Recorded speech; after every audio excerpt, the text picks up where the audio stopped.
자, 94페이지의 두 번째 행성의 운동에 해당되는 얘기입니다. 행성들이 여러분들이 알고 있는 가속도 운동을 하거든요. 그 가속도 운동을 하고 있는 행성들의 운동에 대한 얘기입니다.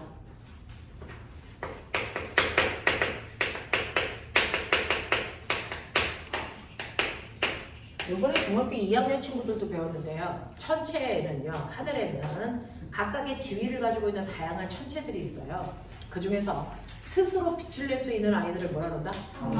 항성. 아이씨. 스스로 빛을 내는 애는 광원인데, 그 중에서 천체에서의 그 아이들의 지위는 별이라고 하죠. 그 별을 우리는 다른 말로 항성이라고 해서 태양계 아래는 스스로 빛을 낼 수 있는 항성인 아이가 태양 하나밖에 없습니다. 됐어? 자, 그런가 하면 이러한 항성을 중심으로 운동하고 있는 아이들을 뭐라 그러니? 이걸 행성이라고 해서 이 행성들의 운동에 대해서 설명한 게 케플러 법칙이고요. 이 행성들을 중심으로 공전하는 아이가 또 있죠. 이건 뭐라 합니까? 위성입니다. 그 중에서 인간의 기술이 발달해서 인간이 만든 위성을 우리가 인공위성이라고 부르는 거죠. 그래서 이런 식으로 천체들이 누구를 중심으로 어떻게 운동하느냐에 따라서 각각의 지위가 결정됩니다. 그 중에서 행성들의 운동에 대해서 설명한 게 바로 케플러 법칙입니다. 자, 그래서 행성들이 어떠한 역학적 움직임을 가지고 있는지를 설명한 게 바로 케플러 법칙이다. 이 케플러 법칙이라고 하는 이거는요, 오랜 시간 동안에 티코 브라헤라고 하는 사람이 행성들의 위치를 정확하게 계측해서 좌표를 기록해요. 그 기록된 좌표를 20년에 걸쳐서 케플러가 수학적으로 그래서 그 위치들이 가지고 있는 공통점을 설명한 겁니다. 자, 그래서 케플러의 운동 법칙이라고 우리는 얘기하는데 이 케플러의 운동 법칙이 바로 행성들의 운동에 대해서 설명하는 법칙이고 이 운동 법칙이 세 가지 내용을 갖습니다. 됐냐? 세 가지 내용을 갖습니다. 특히 영재에 들어가는 요번에 친구들은요. 여기 들어가는 친구들 중에서 가장 큰 이제 과학에서의 격차는 물리에서 날 수밖에 없고요. 그 물리 중에서도 이미 2월달에 물리 올림피아드를 경험한 친구들도 있단 말이죠. 그러니 그런 친구들하고 같이 경쟁에서 이기려면 하나라도 더 듣고 가셔야 되거든요. 그래서 지금 영재반으로 들어가야 되는 친구들이 우리 반에 한 3명인가 있을 거예요. 3명인가 4명인가 있을 거예요. 그 친구들은 영재 입반하는 그 전주까지 와서 투 내용 듣고 볼 수 있도록 해주시면 됩니다. 자, 케플러 운동 법칙 중에서 첫 번째 법칙을 제1법칙 얘기합니다. 자, 케플러 법칙 중에서 첫 번째 행성의 운동을 설명하는 법칙이 세 가지가 있는데 그 중에 제1법칙은 행성들이 별을 기준으로 공전할 때 이 공전하는 궤도가 무슨 모양을 띈다? 타원. 네, 타원 모양을 그리면서 공전의 원궤도를 그리는 게 아니야 라고 하는 타원 궤도 법칙입니다.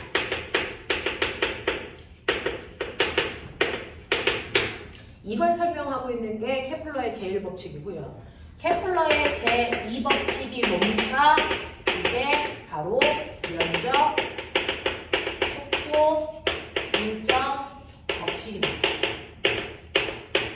원궤도를 중심으로 돌 때는 등속 운동을 할 거지만 타원궤도를 그리기 때문에 등속 운동을 할 수가 없습니다. 그래서 각각의 부위마다 속력이 바뀌는데 그 속력이 얼마야? 뭐에 의해 결정돼? 이거 설명한 게 면적, 속도, 일정 법칙입니다. 그 다음에 세 번째 제3법칙이 뭐냐면 그러면서 현재 중학교 1, 2학년 친구들은요 요 내용이 물리 1이라고 생각하는 그 책에 다 들어가 있는 거야. 이게 물리 1으로 다 내려가 있어요. 알겠습니까? 네. 그래서 중학교 2학년 때부터는 물리 1, 물리 2 이런 단어가 없거든요. 그냥 물리학이라고 하는데 그 물리학이라고 하는 거를 고등학교 2학년 때 배우는 거고 그 책에 이 내용들이 다 들어있어요. 지금 배우시는 물투 내용의 절반은 다 물원으로 내려갑니다. 됐어? 네, 그래서 지금 물투를 배우는 게 아니고 물원을 배우고 있다라고 생각하시면 됩니다. 자, 이 제3법칙이 바로 뭐냐면 이게 조화법칙입니다. 그래서 현재 중학교 3학년보다도 중학교 1, 2학년 아이들이 공부할 때 그 무게감이 훨씬 더 큽니다. 내용들이 다 어려워져서 미리미리 잘 듣고 가십시오. 자, 그래서 이 세 가지 법칙에 대해서 선생님이 설명하려고요. 하늘에 있는 천체들도 운동하는데 그 운동의 규칙성을 설명한 게 케플러 법칙이다. 그 케플러 법칙 중에 첫 번째 법칙 제1법칙은 타원궤도 법칙이라는 이 행성들이 움직일 때 공전 궤도가 타원을 그려. 그러면 우리가 알고 있는 원과 타원의 차이점이 뭔데? 라고 하면 원은 중심으로부터 같은 거리만큼 떨어져 있는 점들의 모임이 원이거든요.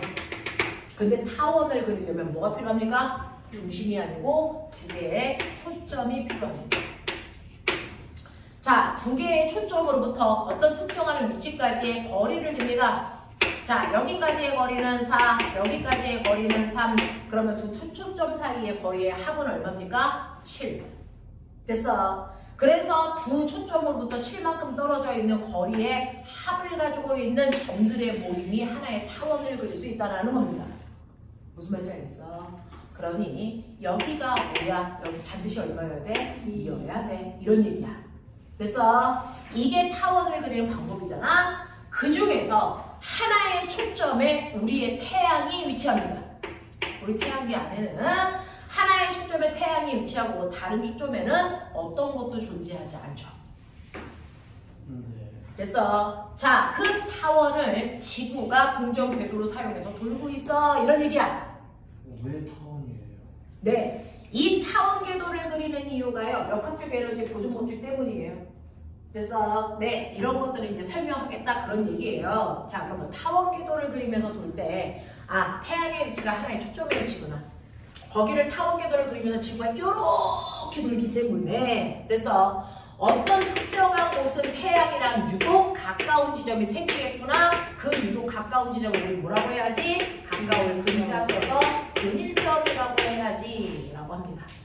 자, 그런가 하면 그것과 대칭이 되는 반대쪽은요. 유독 태양이랑 가장 먼 지점도 생기겠죠? 여기를 우리 뭐라 합니까? 여기를 원자 써서 원일점 이렇게 부르겠다는 겁니다. 됐죠? 이렇게 태양을 중심으로 지구가 공전할 때 타원 궤도를 그리면서 돌기 때문에 특정한 위치에 따라 태양과 지구 사이의 거리가 다 달라집니다. 그 중에서 가장 가까운 지점을 근일점, 가장 먼 지점을 원일점이라고 한다. 그러니까 태양으로부터 여기까지의 거리가 R근이라고 해볼게요. 근일점까지의 거리. 태양으로부터 여기까지의 거리를 R1이라고 할게요. 자, 그래서 A와 B를 연결한 이 지름이 이 타원에서 그릴 수 있는 가장 긴 지름이에요. 그래서 그 지름의 크기가 R근 더하기 R1입니다. 가장 긴 지름. 그거를 정확하게 절반으로 나눈 게 바로 지구의 공전 궤도의 반지름이라고 부르는 그 값입니다. 그래서 지구의 공전 궤도의 반지름을 우리는 과학 시간에 뭐라고 배웁니까? 1AU라고 해요. 지구의 공전 궤도의 반지름이 1이야 라고 합니다. 그 1이라는 거에 대해서 정의가 바로 이겁니다. 그렇다면 반지름이 1이다 라고 할 때 그 반지름은 태양을 중심으로 한 거리가 아니라는 거죠. 이게 바로 우리가 알고 있는 공전 반지름이라는 얘기야. 그 반지름의 중심에 태양은 없습니다. 무슨 말인지 알겠어? 네. 이 정도의 크기를 가지면서 지구가 공전하고 있어 라고 하는 이 R값을 우리가 한국말로 장반경 이렇게 얘기합니다. 지구의 공전 장반경이 1AU라고 하고요. 이 공전 반지름이 1보다 작은 애들이 지구보다 안쪽 궤도를 돌고 있는 내행성입니다. 맞아? 누구냐? 수금이죠. 그래서 공전 반지름이 1보다 큰 애들을 우리가 외행성 이렇게 얘기하죠. 그게 화, 목, 토, 천, 해입니다. 알겠니? 이렇게 얘기한다 라고 하는 그 공전 반지름은 이렇게 계산한 값입니다. 모든 행성들의 공전 반지름 이렇게 계산합니다. 되겠어? 자, 이 공전 궤도의 반지름을 그리면서 지구가 뱅글뱅글 공전하고 있는데 문제는 태양이랑 가까워졌다 멀어졌다 이런 일들이 일어나고 있다라는 얘기죠. 근데 태양도 질량을 가지고 있는 물체고요. 지구도 질량을 가지고 있는 물체이기 때문에 질량을 가지고 있는 물질끼리는 서로를 당기는 뭐가 작용하니? 만유인력이 작용합니다. 그 만유인력의 크기를 구하는 방법이 R분의 R제곱분의 뭡니까? GMM이죠. 그래서 그래서 근일점에 오면 태양으로부터 당기는 힘을 지구가 받습니다. 그래서 그 힘을 태양의 중력이라고 우리는 부를 건데 그 근일점에서의 태양의 중력은 R근의 제곱분의 G의 매매 크기를 갖겠죠. 그래서 원일점에 왔을 때 태양이 지구에 작용하는 중력의 값은 R 원일점까지의 거리의 제곱분의 G 매매 값을 가질 텐데 어차피 분자값은 똑같잖아요. 그러니까 분모값에 해당되는 거리에 의해 만유인력의 크기가 결정된단 말이죠. 그러니까 근일점에서의 만유인력의 크기가 훨씬 큽니다. 됐죠? 그래서 근일점에 왔을 때 태양이 지구를 잡아당기는 힘의 크기가 100이라면 원일점에 왔을 때 태양이 지구를 잡아당기는 힘은 40밖에 안 돼? 이런 느낌이야. 거리가 달라지니까. 그래서 이 정도의 크기 차이가 나면서 태양이 지구를 잡아당기고 있는데 됐어? 그러면 우리는 태양한테 끌려가야 정상이잖아. 우리는 지구한테 끌려가서 땅바닥에 붙어있잖아. 그것처럼 태양이 엄청난 센 힘으로 지구를 잡아당기니까 사실은 지구는 태양에 이렇게 붙어있어야 정상이지만 떨어져 있잖아요. 그러면 안 끌려가기 위해서 어떻게 합니까? 밖으로 됐어. 태양이 잡아당기는 만유인력과 같은 크기만큼 밖으로 당기는 힘을 만들어내야 안 끌려간다는 거죠. 그 힘을 만들기 위해서 지구는 뭐 하고 있습니까? 통으로 뱅글뱅글 돌고 있죠. 자, 뱅글뱅글 돌 때는 밖으로 튀어나가야 되면 뭐가 생깁니까? 원심력. 그 원심력을 만든 겁니다. 그 원심력을 제대로 못 만든 애들은 태양이 만들어질 때 태양한테 다 키를 내려요. 그래서 먹혔습니다. 이게. 됐죠? 자, 그래서 이 태양이 잡아당기는 그 힘만큼을 원심력으로 만드는 아이들만 돼서 태양계 안에 살아남아 있는 겁니다. 그래서 그 원심력을 만들기 위해서 태양계 안에 있는 천체들은 돌고 있어야 됩니다. 알겠어? 그게 있죠. 자, 그 원심력이라고 하는 건 구심력의 관성력이니까 다시 말하면 만유인력의 크기가 바로 뭐가 됐구나? 구심력을 만들었구나 라고 생각하시면 되겠죠. 자, 구심력 구하는 식 뭡니까? 구심력 구하는 식이 원심력 구하는 식이죠. 뭡니까? R분의 M, V 제곱이죠. 그래서 근일점에 왔을 때는 R 근분의 M, V 근일점에서의 속력의 제곱으로 도는데 이 크기와 이 크기가 정확하게 같아서 지구는 안 먹혔어요. 이 뜻입니다. 됐죠? 원일점에 왔을 때 정확하게 원일점에서 태양이 잡아당기는 힘만큼 원심력을 만든 겁니다. 지구가. R 원일점분의 M, V 원일점의 속력의 제곱 이겁니다. 그래서 얘와 얘의 크기가 같아. 얘의 크기가 40이니까 얘의 크기도 정확하게 40이어야 돼. 얘의 크기는 100이어야 돼. 이런 뜻이야. 자, 그러면 원일점의 근일점에서의 원심력의 크기가 훨씬 커야 되니까 어때야 됩니까? 물론 거리도 가깝지만 속력도 뭐 해야 된다? 빨라야 된다.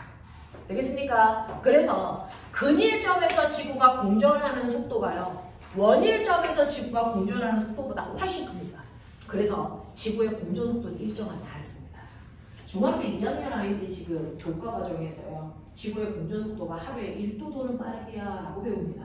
맞죠? 하지만 그건 평균 빠르기일 뿐이죠. 각각의 지점마다의 도는 빠르기를 갖지 않습니다. 그 얘기를 하는 거야. 그죠? 근일점에서 도는 속도가 훨씬 빨라야 된다. 그래서 얘가 공전할 때 속력이면 근일점에서의 속력이 원일점에서의 속력보다 훨씬 커. 이 얘기를 하고 싶은 거야. 그래서 지구는 일정한 빠르기로 돌고 있지 않아 라는 얘기입니다. 되겠어? 그럼 꼬맹아, 빠르기가 달라? 속력이 달라? 그럼 그 속력 때문에 생기는 물리력 뭐가 달라는 힘? 운동 에너지가 달라요. 지구의 운동 위치에 따라서. 그래서 근일점에서는 지구가 열나 빨리 훅 간다면 원일점에서는 천천히 가고 있기 때문에 각각의 지점에서 지구가 갖는 운동 에너지의 크기가 다르다는 얘기입니다. 되겠어? 자, 근일점에서의 지구의 운동 에너지는요.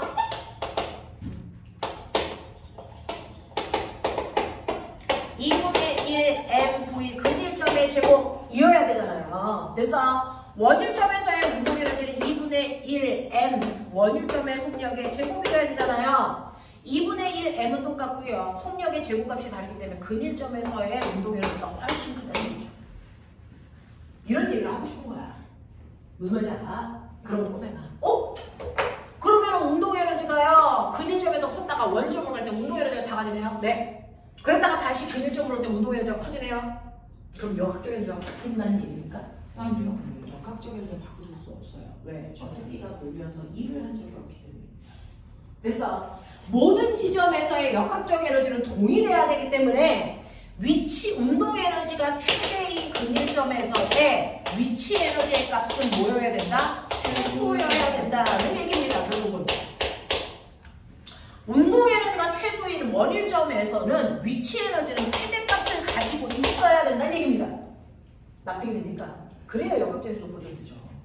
자, 그러면 위치 에너지의 정체요. 물론 포텐셜 에너지는 정기 포텐셜 에너지도 있고 탄성 포텐셜 에너지도 있지만 근간은 중력 포텐셜 에너지라는 위치 에너지입니다.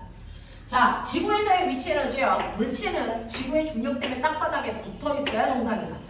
자, 아래쪽으로 중력만큼의 힘이 작용한다. 근데 내가 얘를 억지로 들어올린다. 이걸 들어올릴 때 필요한 힘은 중력의 크기만큼이고 그 힘으로 이동시킨 거리가 h이기 때문에 사람은 이 물체를 A라는 지점까지 들어올리기 위해서는 mgH만큼 일을 해야 되고 그 일을 받은 A는 일을 받은 만큼 에너지가 생긴다. 이게 바로 그 높이에서의 물체의 위치 에너지다. 네? 네. 그래서 받은 일의 크기가 물체의 위치 에너지가 되기 때문에 중력 포텐셜 에너지 벌칙이 mgH예요. 맞아. 자, 그랬다가 손을 놓으면 얘가 다시 제자리로 훅 돌아가면서 위치 에너지가 다시 운동 에너지로 바뀌는 거죠. 그렇다면 여기에서의 위치 에너지의 근간은 뭐냐? 바로 태양이죠. 태양이 땅바닥입니다. 됐어? 태양이 중력을 작용하니까 태양이 땅바닥입니다. 그 땅바닥으로부터 근일점은 요만큼의 높이만큼만 지구가 떠 있는 거죠. 원일점에서는 이만큼의 높이의 지구가 떠 있는 거죠. 무슨 말인지 알겠습니까? 그러니까 누구의 위치 에너지가 더 클 수밖에 없으니까. 원일점이죠. 됐어. 그래서 원일점, 여기가 근일점이라면 원일점은 여기거든요. 그러니까 얘가 떨어져 여기까지 오면서 속도가 점점 빨라질 수밖에 없다라는 거고요. 얘가 올라가면 속도가 점점 높다, 늦어진다. 이런 얘기예요. 무슨 말인지 알아? 이런 얘기거든요. 그래서 이 근일점에서는 운동 에너지가 제일 큰 만큼 위치 에너지는 작아서 역학적 에너지가 근일점과 원일점의 값은 항상 일정하게 유지되는 관계를 가지고 있습니다. 이게 행성입니다. 무슨 말인지 알겠어? 이렇게 된다고요. 이렇게 된다고요. 그래서 위치 에너지의 차이 때문에 아까 됐어. 선생님한테 누군가가 타원 궤도를 도는 이유가 뭡니까? 라고 하면 자, 중력으로부터의 얘가 일정한 속력을 갖지 않기 때문이에요. 일정한 속도를 갖지 않기 때문에 타원 궤도를 그릴 수가 없고요. 그 타원 궤도를 그릴 때 위치 에너지가 큰 쪽에서 위치 에너지가 작은 쪽으로 내려오면서 속력이 빨라졌다가 다시 위치 에너지가 큰 쪽으로 올라가기 때문에 속력이 느려질 수밖에 없다. 그래서 이런 느낌으로 행성들이 운동하고 있어. 자, 그러면 제가 궁금한 건 그러면 천체도 역학적 에너지가 보존되는 그 법칙을 성립합니까? 성립합니다. 예외라는 건 없어요. 됐어? 그러면 우리가 알고 있는 역학적 에너지는 운동 에너지에다가 위치 에너지를 더한 값이야. 운동 에너지는 2분의 1 mv 제곱으로 구하고 위치 에너지는 mgh로 구하는데 천체는 이렇게 구할 수가 없다는 거죠. 천체에서의 역학적 에너지를 구하는 또 다른 방법을 보여드릴게요. 자, 천체에서의 위치 에너지, 운동 에너지를 구하는 또 다른 방법은요. 천체는요. 여러분들이 보시면은 돌고 있을 때 만일력이 뺑글뺑글 돌기로 90력을 구해야 합니다. 만일력의 크기를 구하는 방법이 R제곱분의 GMM이고요. 90력의 크기를 구하는 방법이 뭡니까? R분의 M V제곱입니다. 맞아? 네. 자, 이런 식의 값을 가지고 있습니다. 이런 식의 값을 가지고 있죠.